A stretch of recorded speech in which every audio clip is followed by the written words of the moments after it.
के मुस्कुरा के चल गेलो। दिल के टुकड़ा टुकड़ा के मुस्कुरा के चल गेलो। बाबू सोना कह छेलो कहियो कोना चल गेलो। दिल के टुकड़ा टुकड़ा के मुस्कुरा के चल गेलो। दिल के टुकड़ा टुकड़ा के मुस्कुरा के चल गेलो।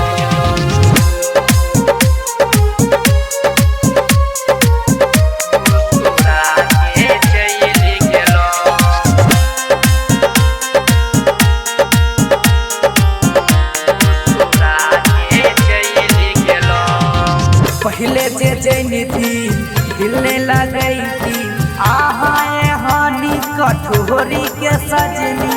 अपना हाँ दिल में नहीं हो बसई थी आहा हम ये केलो भरोसा दिली जे तोरब पहले बतैती।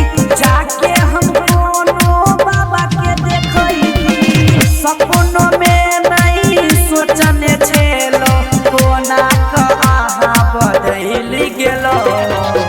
दिल के टुकड़ा टुकड़ा के मुस्कुरा के चल गेलो। दिल के टुकड़ा टुकड़ा के मुस्कुरा के चल गेलो।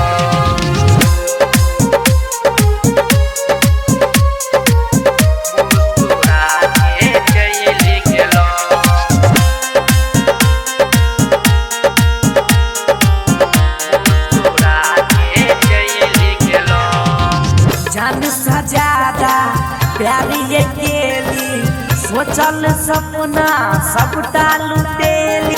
कहियो अहाँ दिल तोड़ क गेली।